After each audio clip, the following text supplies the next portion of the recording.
saber el secreto para disfrutar la vida. No todos a la vez.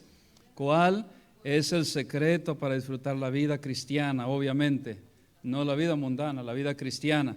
¿Cuántos quisieran saber un secreto, si hay un secreto? ¿Cuántos lo quisieran saber, hermanos? Hay un secreto para poder disfrutar. No es todo lo que vemos aquí, es ya todo eso, sino hay algo especial que Dios nos ha dado. Y lo vamos a ver, lo vamos a examinar en esta mañana. Vayan conmigo a Filipenses capítulo 1, versículo 2. Filipenses 1, 2.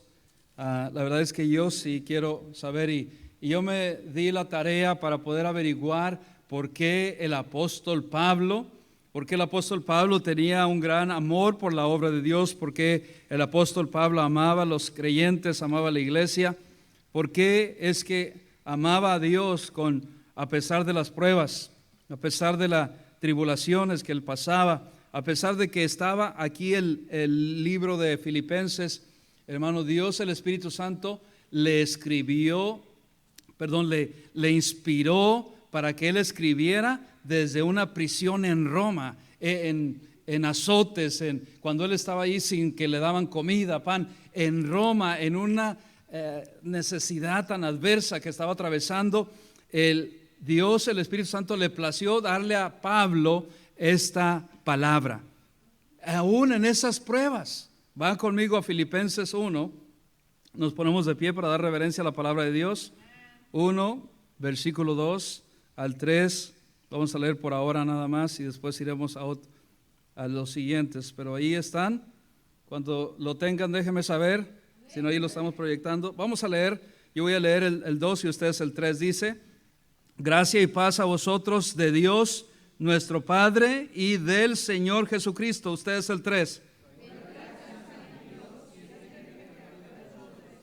Dice: doy gracias a mi Dios siempre que me acuerdo de vosotros. ¿Por qué tenía este agradecimiento el apóstol Pablo en sus vidas? ¿Por qué tenía esta acción, esta actitud de gratitud hacia nuestro Dios? Lo vamos a ver en esta mañana. Oremos. Padre Santo, gracias te damos por el Espíritu Santo que mora en cada creyente, que mora en cada uno de nosotros, que a pesar de la tribulación, a pesar de la prueba, a pesar de la enfermedad, a pesar de la circunstancia, a pesar de los problemas, a pesar de las tribulaciones, a pesar de las prisiones que pasemos, que atravesemos, adversidades, enfermedades, dolores, angustias, todo esto, mi Dios, tú en medio de todo esto nos das tu paz, nos das de tu amor, nos das de tu gozo a pesar de estas pruebas, estas situaciones. Gracias te damos por tu Espíritu Santo, que es nuestro consolador, que es nuestro ayudador en tiempos difíciles. Gracias te damos. Solamente úsame para honrar y glorificar y poder predicar con la ayuda de tu Espíritu Santo, ya que hemos dado lectura a estos textos. Y quita toda distracción de cada mente, de cada corazón, para que nos enfoquemos en ti y en tu persona y en tu palabra en esta hora. Te lo ruego en el nombre de Cristo Jesús. Amén y amén. Pueden tomar su lugar. Obviamente el apóstol Pablo vemos cómo tenía una buena actitud. Nos ayudaría especialmente en los días que estamos enfermos, ansiosos, sin saber qué es lo que va a pasar el siguiente día. Cuando estamos esperando un resultado de un examen médico, de una respuesta médica, unos análisis, una espera, la espera se vuelve un poco ansiosa, nos volvemos ansiosos, desesperados, tenemos unas emociones encontradas que abarcan toda nuestra vida y quieren inundar nuestra vida, nuestro día, para hacernos ver el día, aunque esté soleado, lo vemos gris, lo vemos nublado, y aunque esté lindo el día, uno le preguntas a alguien: ¿cómo está tu día? Y la gente, por más hermoso que esté el día, porque cada día, aunque esté nublado, lluvioso, aunque cada día esté con tormentas, es un día, es un regalo de Dios. Y aunque esté pasando por ahí, podemos dar una contesta a pesar de la prueba que estemos atravesando, a pesar de la tormenta que estemos pasando, a pesar de la enfermedad, del dolor. Podemos dar una buena actitud, una buena respuesta, decir: bueno, a pesar de lo que estoy atravesando, Dios es fiel, Dios es bueno, Dios es más que bueno en esto. Dice la Biblia que el ánimo del hombre soportará su enfermedad. Proverbios 18:14, solamente escúchenlo.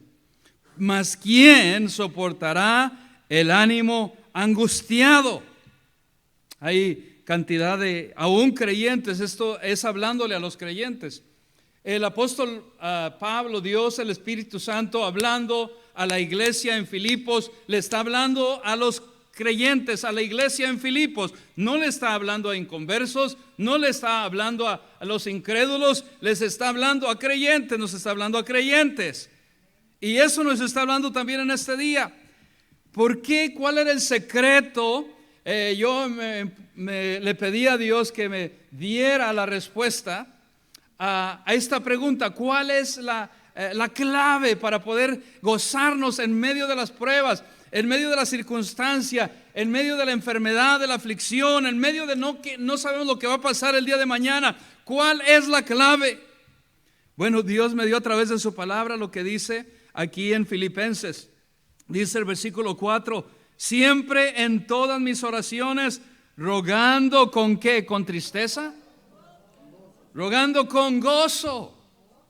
En 104 palabras que están en el libro de Filipenses, 14 de ellas está hablando del secreto, de la clave que Dios nos da, porque el gozo no viene de las circunstancias. El gozo que Dios da es de una relación, una comunión con Cristo. De ahí viene. Es por eso que algunos creyentes no tenemos ese gozo, porque aunque le conocemos, y me estoy adelantando al mensaje, como nuestro Salvador, no hemos desarrollado una comunión con Él. Solamente nos quedamos en gloria a Dios, voy al cielo, voy a la gloria, soy salvo por la gracia que me ha sido dada en Cristo, pero hasta ahí. No hay más en la vida cristiana. ¿Qué fue lo que mantuvo al apóstol Pablo a seguir con una buena actitud en medio del dolor, en medio de esa prisión? Las prisiones no eran como las que ahora conocemos. Estas prisiones eran calabozos, eran lo más profundo, eran huecos cavados en lo profundo de la tierra. No eran como las prisiones modernas que conocemos ahora. No era que tenían ahí cable y tenían ahí todo, teléfono y todo para hablar. No, estaban en unas circunstancias precarias, en una circunstancia decayente físicamente, débil, no había comido. En toda esa circunstancia lo habían encarcelado no por robar, por ser un ladrón, lo habían encarcelado por predicar a Cristo. Ese era su delito más grave, predicar a Cristo. Y aunque él estaba viviendo en esta circunstancia no muy favorecida para su vida, impedido, privado de su libertad, en una prisión, en un lugar en Roma, me llamó la atención de que un misionero en España, Juan Carlos, tocayo mío, lo conocí hace como 23 años, ha sido por ya más de 23 años misionero a España y sigue allá. Él fue hace un mes a esta prisión donde estuvo Pablo y tomó un video. Y dan ahí, él da el video, cómo se ve esa prisión y donde escribió esta epístola. Ahí es algo tremendo, que él no podía dar el reportaje tan amplio o tan más específico, porque el Espíritu Santo le llegó al misionero que comenzó a llorar, y mientras escribía y mostraba dónde estaba la prisión. Claro que ya se ve diferente ahora, pero dice, desde en la historia está, no solamente en la historia, pero en la Biblia está, que desde esta prisión, aquí donde estoy en Roma, en este lugar de Roma, Pablo estaba escribiendo esta epístola, esta carta. Wow, fue impresionante, fue impactante para él, y me impactó también al yo ver solamente por video, en una circunstancia tan tremenda, tan terrible.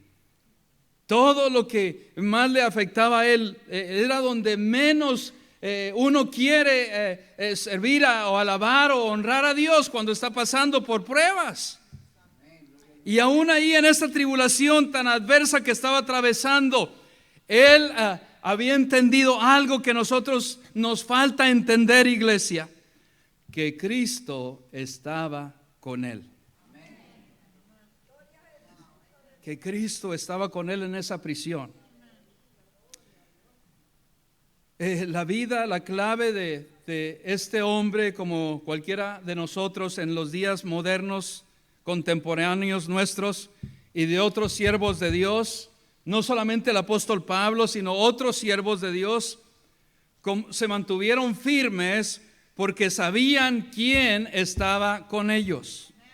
Sabían quién los fortalecía, sabían quién los sostenía, estaban convencidos, todos sus huesos, todo lo que eran ellos, todo su ser, estaban convencidos de quién estaba con ellos. Y muchos de nosotros somos creyentes, pero no estamos convencidos 100% de quién está con nosotros. Cuando nos convencemos, el Espíritu Santo de Dios nos da esa convicción y nos convence y estamos ahora sí convencidos de quién está con nosotros. Nada nos podrá hacer frente, como dice Josué, en los días de nuestra vida. Ni tribulación, ni angustia, ni enfermedad, ni prisión, ni nada. A veces la vida nos tira curvas, y el hermano Esteban no está aquí, pero las curvas, cuando te tiran una curva, si tú eres beisbolista, no esperas esa curva. El pitcher está acá, que no le vean la curva que él va a tirar, y la tiene escondida para que el bateador no vea lo que le está pichando. Y él la saca de repente y la bola pareciera que va directo y él le va a dar un jonrón, y cuando viene el bate, la bola hace y baja para un lado o vira para el otro lado. Y así es en la vida del cristiano. Hay curvas que vienen a nuestras vidas. Hay curvas que no esperamos o no entendemos. Hay cosas inesperadas en nuestras vidas. Cosas que no entendemos por qué nos suceden, enfermedades por qué llegan a nuestras vidas y no entendemos por qué, pero aún en medio de que no entendamos por qué vienen esas curvas, por qué vienen esas situaciones a nuestras vidas, no tenemos que entenderlas. Tenemos solamente que confiar y estar convencidos de que Dios tiene un propósito en eso. Y tener una actitud de gratitud en medio de la prueba. ¿Qué más tenía el apóstol Pablo? Tenía una buena actitud de perspectiva. Aún así, en todas las oraciones era un hombre de oración. Era un hombre de Dios en toda la palabra extensa. Dice el versículo 5, vayan conmigo, Filipenses 1:5, dice: por vuestra comunión en el Evangelio. Él estaba súper convencido en quién había creído. Voy a repetir, él estaba súper convencido en quién había creído. Y a nosotros nos falta esta actitud, esta perspectiva, ver de que aún en la prueba sabemos por convicción de Dios, del Espíritu Santo, en quién hemos creído desde el primer día hasta ahora. Él decía: estoy seguro, estoy plenamente convencido en quién he creído. Y el versículo 6 dice: estando persuadido de esto, una vez más repite, dice: estando seguro de esto, que el que comenzó en vosotros la buena obra, la perfeccionará hasta el día de Jesucristo. ¿Qué querrá decir que hasta el día de Jesucristo? Hasta el día que Él venga, hasta el día que nos llame, hasta el día que Cristo sea formado en nosotros, hasta el día que Él sigue siendo formado, el carácter de Cristo sigue siendo y quiere seguir siendo formado en nosotros. ¿Por qué confundían a Juan el Bautista? ¿Por qué confundían a Pablo con Cristo? ¿Por qué les llamaron cristianos por primera vez? Porque el carácter de Cristo, ellos habían estado convencidos, habían no solamente estado con Cristo, sino habían estado y estaban convencidos en quién habían creído. La verdad es que nosotros tenemos, hay veces una perspectiva así, pero tenemos una actitud en verdad de creer. Tenemos una actitud de creer en verdad ¿En quién hemos creído? Que la mayoría de nosotros creemos en Cristo. ¿Cuántos creemos en Cristo? Levanta tu mano. ¿Cuántos creemos en Cristo? Que le hemos recibido, que hemos recibido de su amor, que hemos recibido de su perdón, de su gracia, de su misericordia. Pero algunos creyentes solo hemos creído en Cristo. Lo hemos confesado, qué bendición, gloria a Dios, como nuestro Salvador, y qué bendición, me gozo y yo me gozo con ustedes. Pero solo hay algunos que de boca o palabra creemos en Él. Sí, eres creyente, sí, crees en Cristo y eres salvo y gloria a Dios por eso, pero nos falta creerle a Él. Nos falta creerle a Él. Nos falta, vuelvo a repetirlo, creerle a Él. Vivir por Él.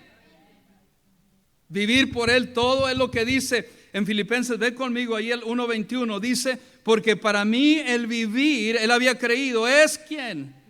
Es Cristo. Él sabía, decía, yo sé en quién he creído. Para mí doy mi vida por Cristo. Él era todo por Cristo. Yo voy a hacer adelantándome. Quiero que medites bien en esto. En esta mañana, a cada uno Dios nos habla a través de nosotros. En verdad, ¿quién es Cristo para mí? Medita, hermanos, no es a la ligera. ¿Quién es Cristo para ti? ¿Quién es Cristo para ti? ¿Quién es Cristo para mí? ¿Quién es Cristo para mí? Medita un momento en esa palabra. ¿Quién es en verdad Cristo? Porque a veces lo decimos muy ligeramente. Oh, Cristo es mi Salvador. Es todo. Es solamente tu Salvador y gloria a Dios por eso. Es tu Redentor, gloria a Dios por eso. Y es una bendición saber que Él es nuestro Salvador, que Él es nuestro Redentor, que Él nos ha redimido de todo pecado, de toda nuestra maldad. Y gloria a Dios por eso. Pero Él quiere hacer algo más para nuestras vidas. Él no quiere que solamente sepamos y lleguemos a eso. ¿Quién es Cristo para mí? ¿Quién es Él para mí? Esto pareciera que se contradice lo que estamos predicando en esta mañana, pero no se contradice. Ha venido a ser una realidad lo que estoy diciendo en esta mañana. Ha venido a ser una realidad en tu vida como lo fue en la vida de Pablo. ¿En verdad visto el cambio en tu vida que Él ha impactado? El apóstol Pablo sabía quién era Cristo para él. Él sabía quién era Cristo para él. Desde el primer momento, dice, desde el primer momento, desde el primer día que tuvo el encuentro con Cristo en camino a Damasco, él sabía quién era Cristo. Y le dice, ¿quién eres tú? Él le dijo, yo soy al que tú persigues, yo soy Cristo. Y se le reveló a Pablo. Y al menos que tú y yo, él no se quedó ahí. Él siguió creciendo. Él siguió avanzando, él siguió madurando. Él seguía conociendo quién es Cristo para ti, para tu vida. ¿Quién es? ¿Es solamente un domingo? ¿Es solamente un día a la semana? Y el resto de día es una rutina y es compromiso y solamente venimos y nos sentamos, y para unos cristianos es solamente religión Cristo. Para unos cristianos es solamente una denominación Cristo. Para unos cristianos Cristo solamente es el día que lo llevas por la mañana, el domingo a la iglesia, y es todo. Para unos en la mañana es ya una rutina o es un compromiso. Lo hago por compromiso. ¿Quién es Cristo para mí? Hay otras veces, ¿por qué estoy predicando esto? Porque Dios me tocó mi vida. Porque nos olvidamos algunas veces, nos enfrascamos, y no es malo enfrascarse en la obra de Dios y en servirle a Dios, es una gran bendición. Pero si me ha pasado a mí, es que también te ha pasado, posiblemente te ha pasado a ti. Qué bendición si no te ha pasado a ti. Que tú vas aquí caminando Y le pasó como le pasó a estos dos discípulos después de que Cristo había resucitado en Lucas, camino de Emaús. ¿Cuántos se recuerdan? Que iban platicando y dijeron, no, estas pláticas que han crucificado a Cristo y no se han enterado. Y entonces les aparece Él caminando también y le dice, ¿de qué platicáis? ¿Qué es lo que oigo que platicáis? Y dice, tú eres de aquí, ¿no te has enterado lo que ha pasado? Han crucificado a Cristo. Y dijo que iba a resucitar y iban muy desanimados, iban caminando a Emaús a encontrarse con los demás discípulos, iban cabizbajos, iban desanimados y débiles en la fe. Y Él se les apareja y no lo reconocen. Y así hay muchos cristianos que estamos caminando la vida cristiana sin Cristo. Pudiera parecer que se contradice, pero no se puede contradecir la palabra, mucho menos se contradice Dios. Pero yo he notado en mi vida que hay veces he caminado sin Cristo, porque voy caminando, no, Señor, yo sé, oh Señor, yo ya sé, no, yo oro, Señor, oramos, pero porque es una actividad solamente. Leemos la palabra porque la vemos como que si fuera un amuleto, porque sabemos, oh, si llevo la Biblia y la abro en el Salmo 91, me va a bendecir Dios. Y claro que nos va a bendecir, pero no lo vemos con la realidad que se quiere convertir Dios a nuestra vida. Y vamos perdiendo el sabor, ya no vemos la realidad, ya no nos gozamos en las pruebas, ya no hay una sonrisa en nuestro rostro, porque nos enfrascamos tanto en las cosas que nos olvidamos de lo principal, nos olvidamos de Cristo, nos olvidamos de Él y estamos viviendo vidas cristianas sin Cristo. Eso es lo que está pasando en la iglesia en los tiempos modernos. Eso es lo que está pasando y estaba pasando y pasa a veces en mi propia vida. ¿De qué está hablando, pastor? Si ha pasado en mí, ha pasado en ti. Y vamos caminando por esta vida. Y Cristo diciendo, hey, pero acá voy, hasta que Él se le reveló en el camino, ya casi llegando. Se le revela y les dice, yo soy del que están hablando. Y dice, con razón venimos tan desanimados y con razón cuando ya Él nos reveló, había algo en nosotros que ardía.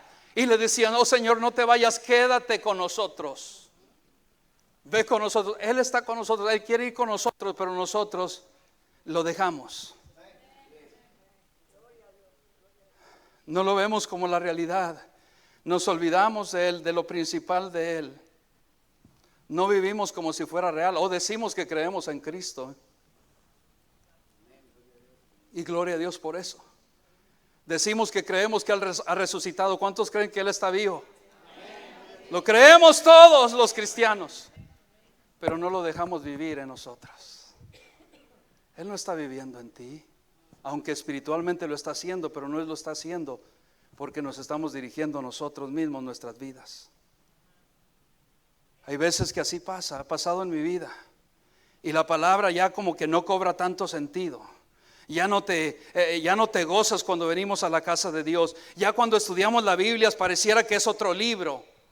Ya no te habla como nos hablaba, como nos ardía el corazón cuando apenas comenzamos las primeras veces que abríamos la palabra de Dios y ardía nuestro espíritu y queríamos más de Él y queríamos más crecer de Él. Y ahora ya te parece aburrido. Pareciera como si fuera un amuleto si lo lees. Prueba de esto te lo doy. Vayan conmigo a 1 Samuel. 1 Samuel 4. Hay veces que muchos cristianos estamos tratando a Dios como si fuera un amuleto, no como Dios. Esto es fuerte, yo sé, pero así lo tratamos. 1 Samuel 4:3 dice la palabra de Dios: cuando volvió el pueblo al campamento, los ancianos de Israel dijeron: ¿por qué no nos ha herido hoy Jehová delante de los filisteos? Traigamos a nosotros de Silo el arca del pacto de Jehová, para que viniendo entre nosotros nos salve de la mano de nuestros enemigos. Aquí, en esta escritura, en este capítulo 4 de 1 Samuel, habla del ataque de los filisteos improvisto en contra del pueblo de Dios. La última mención que se hace aquí de los filisteos, cuando murieron más de 3,000 de sus líderes, en manos de Sansón, en la batalla de Afec. Si sigues leyendo ahí el capítulo, pero por causa del tiempo no lo vamos a leer. Murieron 4,000 soldados israelíes en manos de los filisteos.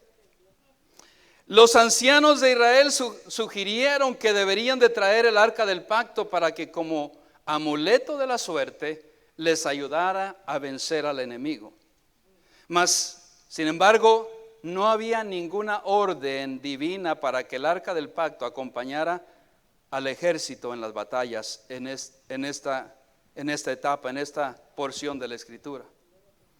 Ellos no enviaron al arca del pacto porque creían tanto en Dios. Ellos lo veían como un amuleto de la suerte. Y me temo que hay veces, hermanos, así vemos a Dios como, si no oro, pues Dios no me va a bendecir. No tienen que levantar sus manos, pero me ha pasado. Si no leo la Biblia, Dios no va a bendecir mi familia. Si no voy a la iglesia, Dios no me va a bendecir. Si no hago esto, Dios no me va a bendecir. Y estamos tratando a Dios como un amuleto de suerte. Lo estaban tratando así el pueblo de Dios. Y lo tenían solamente para sus emergencias.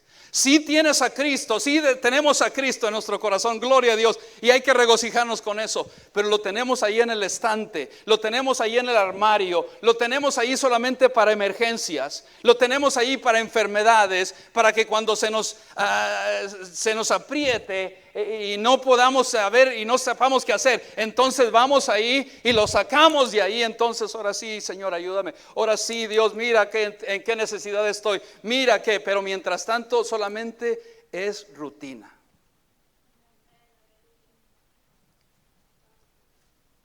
Y este pueblo habían ganado batallas. Mira, continúa la lectura, no vamos a leer todo por causa del tiempo. El 4, versículo 4, de ahí mismo, 1 Samuel capítulo 4, versículo 4. Y envió el pueblo a Silo y trajeron de allá el arca del pacto de Jehová de los ejércitos, que moraba entre los querubines, y los dos hijos de Elí, Ofni y Fines, estaban allí con el arca del pacto de Dios. Aconteció que cuando el arca del pacto de Jehová llegó al campamento, todo Israel gritó con gran júbilo, que la tierra tembló. Pero ellos en vez, aquí está el mensaje, ellos en vez de ir al Dios vivo, al Dios de los ejércitos en oración, enviaron traer algo que representaba el símbolo. Era el símbolo, era la presencia, allí permanecía allí. Enviaron traer, ¿me están siguiendo? Un símbolo de la presencia de Dios en vez de buscar a Dios. Y eso es lo que me pasa a mí y tiende a pasarnos a nosotros también.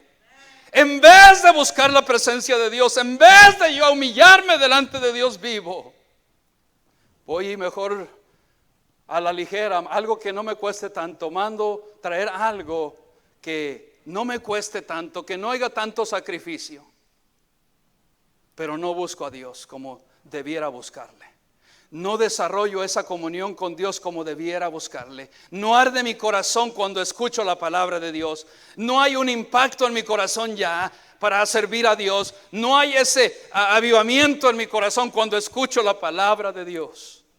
No hay ese anhelo, no hay ese deseo de llegar a su presencia. Ellos no fueron a Dios. Ellos no fueron a Dios. Ellos trajeron el arca, pero que no es lo mismo, pastor. No es lo mismo. No es lo mismo. Ellos mismos habían dejado que se influyesen por los filisteos y les había pasado lo mismo. Habían dejado a Dios. No estaban ahora caminando conforme a la fe que Dios había provisto para la vida de ellos. No tenían su mirada en Dios, en Cristo. La tenían en la situación. La tenían en el problema de salud que tenían. La tenían en el enemigo. La tenían en su problema financiero. La tenían en su problema emocional. La tenían su mirada en la novia que los dejó. La tenían su mirada en el trabajo que perdieron. en la casa que perdieron, donde los botaron, donde los sacaron por X o Y, porque les cancelaron el teléfono, les cancelaron la luz eléctrica, el agua, tantas las tribulaciones. Y la tenemos ahí la mirada. Tenemos la mirada hasta en otras personas, pero no la tenemos en Dios. No la tenemos en Él. Son tantas las tribulaciones, ocupaciones, créanme que sí, iglesia, que nos apartan de caminar en la presencia de Dios y con Dios en nosotros. Decimos Gálatas 2:20, decimos ese versículo, y díganlo conmigo si ustedes lo recuerdan, lo saben de memoria, díganlo conmigo. ¿Qué dice?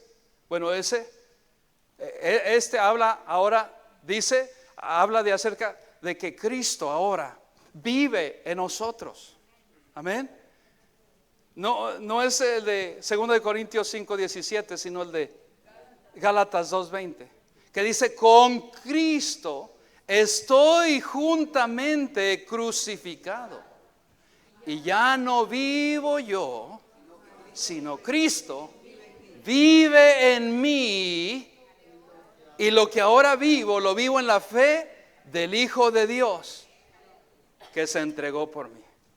Cristo vive en nosotros, pero nosotros no queremos vivir por Cristo. No queremos vivir la vida sin Cristo. Él vive en nosotros, su palabra está viva. Eso es lo más esencial de la palabra. ¿Por qué perdemos el sabor, el sazón de la vida cristiana? Porque estamos viviendo nuestras vidas en vez de dejar que Cristo viva nuestra vida. No es una realidad Cristo en tu vida. No es una realidad. Oh sí, pastor, es una realidad. Si fuera así, nuestra actitud sería diferente. Si fuera así, nuestro anhelo sería diferente. Si fuera así, nuestro enfoque sería diferente. No importa la prueba, no importa la enfermedad, no importa lo que esté pasando, mi enfoque es Él y nada más que Él. ¿Quién es Cristo para tu vida? Vuelvo a preguntar. ¿Quién es Cristo para ti? ¿Un día a la semana? ¿Es una rutina? Solamente algunos vienen a la iglesia el domingo por rutina y por eso solamente vienen por la mañana, porque eso es lo que es Cristo para ti. Dios en su palabra está viva, y si está viva, yo voy a perseguir lo que Cristo persigue. ¿Por qué se encontraba Pablo en la prisión? Por seguir a Cristo, por vivir por Cristo. Y su vida era bendecida, tenía la esperanza bendita que tenemos en Cristo Jesús. Vemos la Biblia, pero no la vemos como la arma poderosa o viva, o la palabra viva que es. Lo hacemos en nuestras fuerzas, lo que hacemos. Que Dios me perdone y nos perdone, porque lo hacemos en nuestras fuerzas y no en el poder del Espíritu Santo de Dios. Él entendió, por final, el apóstol Pablo, quién era Cristo para él. No era un amuleto, no era una religión, no había quedado ahí. Era algo para él, era todo para él. Cristo era todo para Pablo. ¿Cristo es todo para mí? Contéstalo ahí en tu corazón. Cristo, pregúntate, ¿Cristo es todo para mí? ¿Cristo es todo para ti? ¿Cristo es todo para mí? Cristo es todo para mí. El apóstol Pablo no solamente era agradecido, por eso vemos que oraba por la iglesia. Regresa conmigo a Filipenses 1 para cerrar. Filipenses 1. Capítulo 1.